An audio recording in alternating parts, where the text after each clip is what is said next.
এত বড় আখিরাত কেমনে পার হবেন? এত লম্বা কবরের জিন্দেগি কেমনে পার হবেন বলেন তো? নূহ আলাইহিস সালামের জামানায় যারা মারা গেছে তারা আজকে কত বছর ধরে কবরে শুয়ে আছে। ইব্রাহিম আলাইহিস সালামের জামানায় যারা মারা গেছে তারা আজকে কত হাজার বছর ধরে কবরে শুয়ে আছে।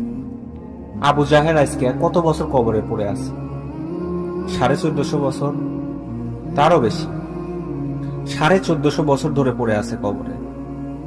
এরপরে তো হাসরের মাঠ, এরপরে তো কুলসিরাত, এরপরে তো জাহান্নাম, আরো তো রয়েছেই। তাহলে দুনিয়ায় থাকলি কতদিন? কবরে রয়ে পড়লি কতদিন?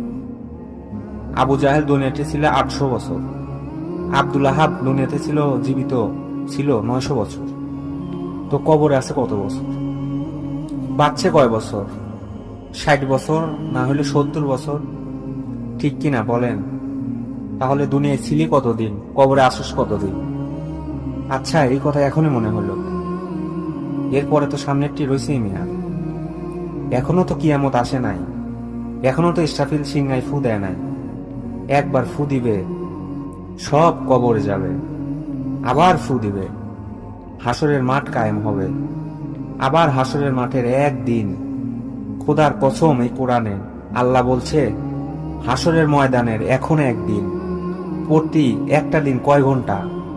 হাসরের একদিন আল্লাহ বলছে হাসরের একদিন সমান 50,000 বছর। ভাবছেন কত বছর? 50,000 বছর। খামসিনা আলফাকসানা, 50,000 বছর। হাসরের মাঠের পুরো সময়টা একদিন। পুরো হাসরের মাঠ কত দিন আল্লাহই জানে। প্রিয় বন্ধু আমার, নষ্ট হইও না, নষ্ট হইয়েন না। ছেলের আমার বাপ, বরবাদ হইয়েন না।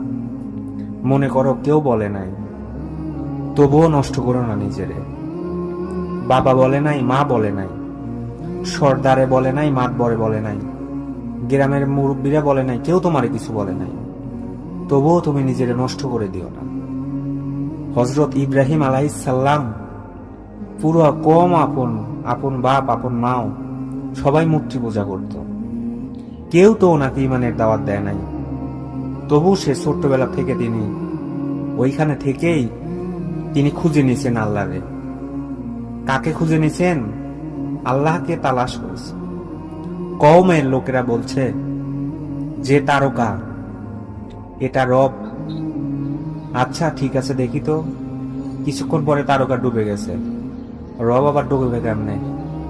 পরের দিন এলাকার লোকেরা বলছে এটাই আমাগো রব।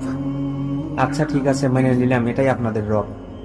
দেখি তো, ভোর হতে হতে দেখে চাঁদ নাই।